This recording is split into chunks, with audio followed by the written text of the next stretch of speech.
अब रुख करते हैं। आपको बता दें कि उत्तराखंड करुड़की के नारसन के पास स्थित हरियाणा के पूर्व कैबिनेट मंत्री और भाजपा नेता करतार सिंह भड़ानी के कैंप कार्यालय पर आज एक कार्यक्रम का आयोजन किया गया। इस कार्यक्रम में बड़ी संख्या में अकबरपुर डाडेकी गांव के ग्रामीण पहुंचे। वहीं इस कार्यक्रम में करतार सिंह भड़ाना के द्वारा अकबरपुर डाडेकी गांव में निजी तौर पर 10 लाख रुपए के विकास कार्य कराने का ऐलान किया गया। इस दौरान करतार सिंह भड़ाना ने कहा कि मंगोल विधानसभा क्षेत्र की जनता ने जो उन्हें आशीर्वाद दिया है उसको वे कभी नहीं भूल पाएंगे। उन्होंने कहा कि अब मुझे यहीं पर रहना है। साथ ही उन्होंने कहा कि मैं यहीं पर रहकर क्षेत्र की जनता के हितों की लड़ाई लड़ने का कार्य करूंगा।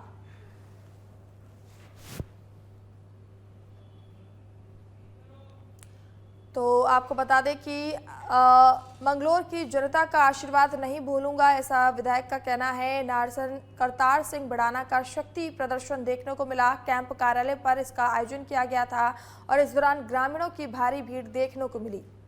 तो अकबरपुर डाडेकी में 10 लाख के विकास कार्यों की बात भी की गई। आपको बता दें कि मंगलोर की जनता का आशीर्वाद नहीं भूलूंगा, यहाँ पर मुख्य अतिथि के तौर पर बीजेपी के विधायक पहुंचे थे।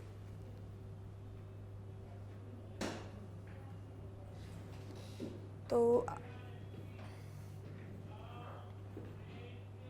उत्तराखंड में चलने वाली चार धाम यात्रा कुछ ही महीनों में शुरू हो जाएगी। वहीं चार धाम यात्रा शुरू होने से पहले ही श्री बद्रीनाथ केदार मंदिर समिति के अध्यक्ष का बयान सामने आया है, जिसमें उन्होंने कहा है कि जिस प्रकार से सरकार ने हरिद्वार के कई घाटों में गैर हिंदुओं के प्रवेश पर रोक लगा दी है, उसी प्रकार से चार धाम यात्रा में भी गैर हिंदुओं के प्रवेश पर रोक लगाना चाहिए। वहीं जैसे ही ये बयान सामने आया उसके बाद कांग्रेस की तरफ से भी प्रतिक्रिया सामने आई है। कांग्रेस के पूर्व प्रदेश अध्यक्ष करण मेहरा ने कहा कि उत्तराखंड में भाजपा सरकार और उनके कार्यकर्ताओं को बताना होगा कि राष्ट्र में संविधान का शासन है या फिर किसी हिटलर का। तो उत्तराखंड में चार धाम यात्रा को लेकर अब सियासत बढ़ती नजर आ रही है। कांग्रेस इस चीज का विरोध कर रहा है। कांग्रेस ने पलटवार करते हुए कहा कि उत्तराखंड में संविधान चलता है या फिर हिटलर, और इसे लेकर आप देख सकते हैं हाथों में पोस्टर लिए हुए कांग्रेस नेता नजर आ रहे हैं।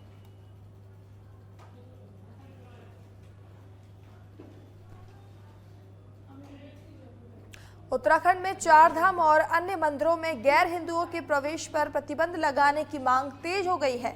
बद्रीनाथ डिमरी धार्मिक केंद्रीय पंचायत के अध्यक्ष आशुतोष डिमरी ने बद्री केदार मंदिर समिति बीकेटीसी के प्रस्ताव का समर्थन किया और कहा कि समिति के अधीन सभी मंदिरों में गैर हिंदुओं का प्रवेश वर्जित करने के लिए आगामी बोर्ड बैठक में औपचारिक प्रस्ताव लाया जाएगा।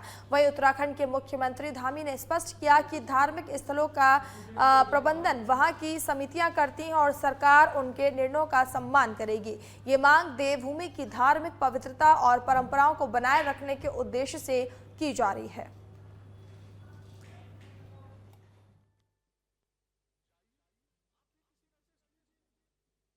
केदारनाथ और उससे जुड़े हुए जितने भी सहवर्ती मंदिर हैं, मंदिर समिति के या हम सब सनातन धर्मावलंबियों के जो मंदिर हैं, उन मंदिरों में गैर हिंदुओं के रोक पर, एंट्री पर पूरी तरीके से रोक लगनी चाहिए, प्रवेश वर्जित होना चाहिए।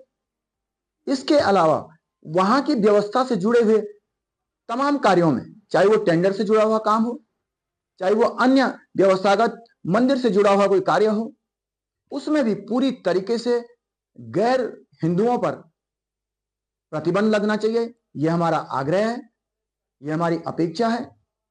और जो मंदिर समिति के अध्यक्ष द्विवेदी जी प्रस्ताव लाने जा रहे हैं, गैर हिंदुओं की एंट्री पर बैन किया जाएगा, हम हृदय की गहराइयों से, खुले मन से इसका स्वागत करते हैं। जो भी हमारे पौराणिक स्थल हैं, हमारे देव स्थान हैं, इन स्थानों को देखने वाले, उनका संचालन करने वाले वहाँ के सभी हमारे जो धार्मिक संगठनों के लोग हैं, तीर्थ सभा के लोग हैं, गंगा सभा के लोग हैं, केदार सभा के लोग हैं, बद्री केदार मंदिर समिति के लोग हैं, हमारा पूज्य संत समाज है, वो सब जो भी, चूँकि वही उसका संचालन करते हैं, हमने कहा है कि उनकी जो भी उसमें राय होगी या जो उनका मत होगा उसके अनुसार ही सरकार आगे बढ़ेगी। और ये स्थान हमारे बहुत पौराणिक महत्व के स्थान हैं और इन स्थानों के पहले समय में कुछ कानून भी बने हुए हैं। हम उन कानूनों का भी अध्ययन कर रहे हैं, उसके आधार पर हम।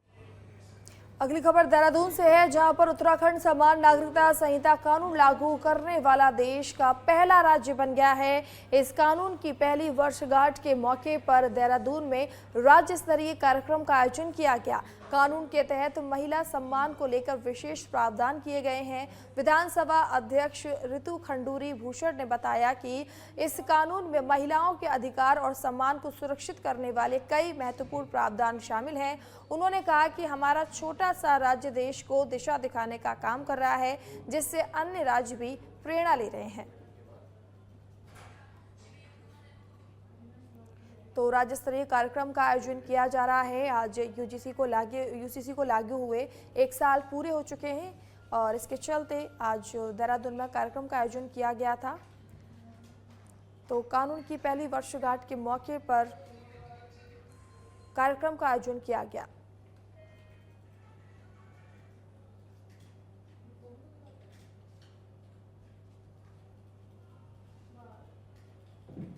प्रदेश से हम लोग आते हैं। हमने पूरे देश के लिए एक ऐसा कार्य किया जिसको देखकर लोग प्रेरणा ले रहे हैं और कार्य कर रहे हैं कि उनके भी राज्य में यूसीसी जैसा एक कानून लाया जाए। मुझे इस कानून से बहुत प्रसन्नता होती है कि हम महिलाओं को जो सम्मान देने की बात करते हैं वो इसमें हुआ है। जो हमारा वंचित है, जो गरीब है, उसके लिए ये कानून आया है। तो यूसीसी के 1 साल होने पर जो सफलता मिल रही है, जिस तरह की सफलता हम सोचते थे कि हमारी बहनों को, हमारे गरीबों को मिलेगी, वो मिल रही है, तो देख के प्रसन्नता हो रही है। अगली खबर भी देहरादून से है, जहां पर शंकराचार्य स्वामी अविमुक्तेश्वरानंद सरस्वती के साथ मौनी अमावस्या को 18 जनवरी 2026 के दौरान प्रयागराज के माघ मेले में हुई घटना ने राजनीतिक रंग ले लिया है। ये मामला अब सिर्फ धार्मिक या प्रशासनिक विवाद नहीं रहा, बल्कि विपक्षी दल इसे सनातन धर्म के अपमान और योगी सरकार की असफलता के रूप में पेश कर रहे हैं। वहीं पूरे मामले में मुख्य विपक्षी दल कांग्रेस ने भी पूरे मामले को गंभीर बताया और कांग्रेस मुख्यालय में आज कांग्रेस सेवा दल ने हाथों में पोस्टर लेकर इसका विरोध जताया। उत्तराखंड कांग्रेस के पूर्व अध्यक्ष एवं सीडब्ल्यूसी मेंबर करण महरा ने कहा कि भाजपा सरकार हिंदू धर्म के नाम पर राजनीति करती आई है। आज 4 शंकराचार्य में से एक शंकराचार्य को मौनी अमावस्या के दौरान स्नान करने से रोकना बहुत ही दुर्भाग्यपूर्ण है। 2014 के बाद जब से भाजपा की सरकार आई है, तभी गौ मांस के निर्यात में भी वृद्धि हुई है और उन्होंने इस पर सवाल उठाए।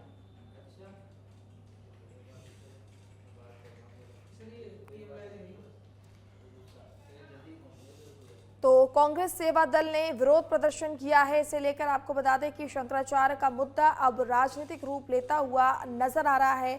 प्रयागराज में स्नान करने से रोकने के बाद जो है अब विवाद लगातार बढ़ता जा रहा है और कांग्रेस अब इसे बीजेपी की असफलताओं के बारे में कह रही है और इसे लेकर अब कांग्रेस मुख्यालय पर प्रदर्शन किया जा रहा है। तो अब ये मामला राजनीतिक रूप लेता हुआ नजर आ रहा है। तो कांग्रेस सेवा दल के नेताओं ने जो है विरोध करते हुए नजर आ रहे हैं मुख्यालय पर। शंकराचार्य के साथ दुर्व्यवहार करने को लेकर ये प्रदर्शन कर रहे हैं कांग्रेस के नेता।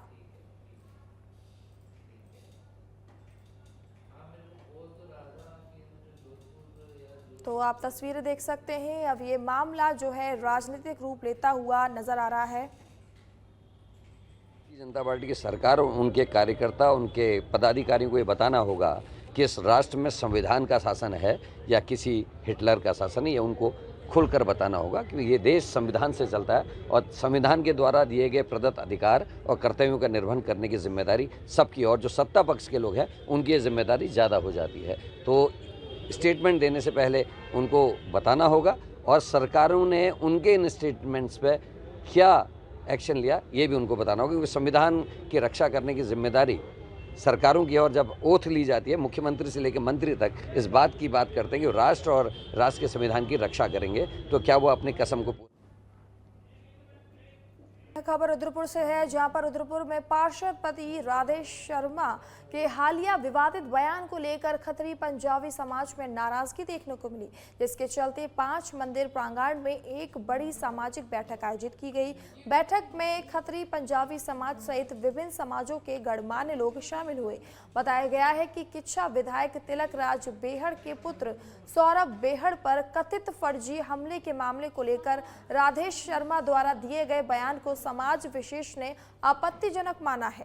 बैठक के बाद भाजपा पार्षद पति राजेश शर्मा ने मीडिया के सामने सार्वजनिक रूप से खेद व्यक्त करते हुए माफी मांगी और कहा कि उनका उद्देश्य किसी भी समाज की भावना को आहत करना नहीं था। बैठक में आपसी भाईचारा, सौहार्द और एकता बनाए रखने तथा भविष्य में ऐसी बयान न देने की अपील भी की गई। तो पार्षद पति के बयान के बाद विभिन्न समाजों में जो है आक्रोश देखने को मिला, जिसके बाद एक बैठक का आयोजन किया गया और इस बैठक में जो है पार्षद पति ने सार्वजनिक रूप से सभी से माफ़ी मांगी और ये भी कहा कि आगे से इस तरह की कोई बयान वो नहीं देंगे और ऐसी गलती दोबारा नहीं होगी। तो किच्छा विधायक पुत्र प्रकरण पर बयान विवाद की वजह बना है। समाज की बैठक है क्योंकि एक प्रकरण अचानक हुआ। संजय जुनिया जी पे आरोप है। संजय जुनिया ने अपनी व्यथा बताने के लिए पूरे समाज को बुलाया था।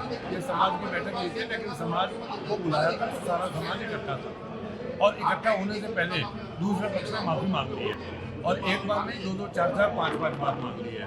इसलिए आज एक कमेटी का गठन करने का प्रस्ताव आया है। हम 5-10 लोगों की एक कमेटी करके दूसरे पक्ष के लोगों से भी बात करेंगे। हर समाज के मुखिया है शहर के अंदर। देखिए, शहर खाली पंजाबियों से नहीं चलता, शहर सब समाज से चलता है। कोई भी शहर एक बिरादरी से नहीं चलता है। ये कहना कि पंजाबियों का शहर है, ये कहना कि पहाड़ियों का शहर है, ये कहना कि पहाड़ियों का शहर है, गलत बात है। सब लोगों से मिलजुल के समाज चलता है और मिलजुल के ये आगे चलेगा।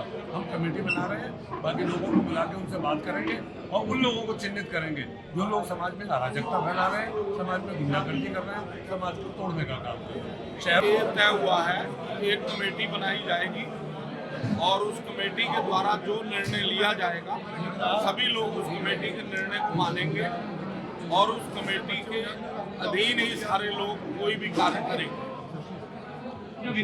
क्या मानते हैं जिस प्रकार से माफी मांगा गया है, किस माफी से खुश है आप लोग? जैसे सारे लोग चाहेंगे, यदि सारे बुजुर्ग लोग बैठ के और सारे हमारे जितनी धार्मिक मुख्य संस्थाएं हैं वो मिलकर बैठकर अगर निर्णय लेती हैं कि माफ़ कर दिया है या हम वो करने के लिए एक्सेप्ट कर लेते हैं, तो हमें इस बात में कोई परेशानी नहीं है, क्योंकि अपनी सारी धार्मिक संस्थाओं से हम बड़े नहीं हैं। कोई भी समाज का व्यक्ति जो सारी संस्थाएं उनसे नीचे है और जो उनका आज हमारे समाज ने चेतावनी दी है, हमारे समाज ने एक आखिरी चेतावनी दे दी है कि अब राजेश शर्मा अगर कभी कुछ बोलेंगे या कोई और व्यक्ति बोलेगा तो उसके खिलाफ अब समाज लड़ाई लड़ेगा। हमारा खत्री समाज, पंजाबी समाज उसके खिलाफ लड़ाई लड़ेगा और कोई व्यक्ति किसी का झगड़ा पर्सनल हो सकता है, लेकिन समाज का टारगेट किया जाएगा, खत्री समाज को, पंजाबी समाज को, तो किसी कीमत में बर्दाश्त नहीं करा जाएगा। आज इन लोगों ने साफ सुथरी बात कर ली है कि अब भविष्य में ऐसे व्यक्ति के खिलाफ कानूनी कार्रवाई भी की जाएगी। ऐसे व्यक्ति को आज सनातन धर्म मंदिर के अंदर यहाँ पर मीटिंग हुई थी, यहाँ पर जिसमें गुरुद्वारा के लोग थे, जिसमें हमारे सिंह सभा कमेटी के लोग थे, शिव मंदिर के लोग थे, नीलकंठ मंदिर के लोग थे और हमारे बहुत सारे साथी लोग जो हमारे जो अगुवा थे, उन्होंने फैसला लिया कि अब हम ये लड़ाई को, अगर कोई भी अगर लड़ेगा तो इस लड़ाई को वो समाज अपने हिसाब से लड़ेगा। उत्तराखंड में समान नागरिकता संहिता में संशोधन करते हुए समान नागरिकता संहिता संशोधन अध्यादेश 2026 को राज्यपाल की स्वीकृति के बाद लागू कर दिया गया। 27 जनवरी को राज्य में यूसीसी लागू होने की पहली वर्षगांठ भी मनाई जा रही है। संशोधन के तहत संहिता के विभिन्न प्रावधानों में प्रशासनिक और दंडात्मक सुधार किए गए हैं। अब आपराधिक प्रक्रिया संहिता 1973 के स्थान पर भारतीय नागरिक सुरक्षा संहिता 2023 और दंडात्मक प्रावधानों के लिए भारतीय न्याय संहिता 2023 लागू की गई है। धारा 12 में सचिव के स्थान पर अपर सचिव को सक्षम प्राधिकारी नामित किया गया है। इसके साथ ही विवाह एवं लिव इन संबंधों में दबाव, धोखाधड़ी या विधि विरुद्ध कृत्यों के मामलों में कठोर दंडात्मक प्रावधान किए गए हैं। 27 जनवरी का दिन हमारे राज्य के लिए बहुत महत्वपूर्ण दिन है, क्योंकि देश के अंदर हम पहले राज्य के रूप में ये गौरव हमको प्राप्त हो गया कि देश की आज़ादी के बाद देश के संविधान निर्माताओं ने संविधान के अनुच्छेद 44 में जिसका प्रावधान किया था कि देश के अंदर समान नागरिक संहिता होनी चाहिए और उसको सबसे पहले लागू करने का काम देवभूमि उत्तराखंड के लोगों ने किया है और उसका 1 साल सफलतापूर्वक संपन्न हो रहा है। और मैंने जिस दिन ये लागू हुई थी तो उस दिन मैंने कहा था कि ये समान नागरिक संहिता की जो गंगोत्री है, गंगा है, जैसे देवभूमि उत्तराखंड से माँ गंगा निकलकर पूरे देश को जल और जीवन देने का काम करती है, उसी प्रकार कंसाले के पूर्व विधायक और वरिष्ठ राजनेता बलवीर सिंह नेगी का 77 वर्ष की आयु में देहरादून के कैलाश अस्पताल में उनका निधन हो गया, जिससे उत्तराखंड की राजनीति और सामाजिक क्षेत्र में शोक की लहर दौड़ गई है। उन्होंने अपने राजनीतिक जीवन की शुरुआत उत्तर प्रदेश से की है और 1988 में जनता दल से विधायक बने। उत्तराखंड गठन के बाद वे सक्रिय राजनीति में रहे। 2002 में एनसीपी और 2007 में कांग्रेस से विधायक चुने गए। बलवीर सिंह नेगी ने क्षेत्र के विकास, शिक्षा और बुनियादी सुविधाओं के लिए लगातार काम किया। उनके निधन पर राजनीतिक दलों, जनप्रतिनिधियों और स्थानीय लोगों ने उन्हें सरल और मिलनसार बताया। आपको बता दें कि जनसेवी नेता तो श्रद्धांजलि की और आपको बता दें कि उत्तराखंड राजनीति के लिए ये अपूरणीय क्षति मानी जा रही है।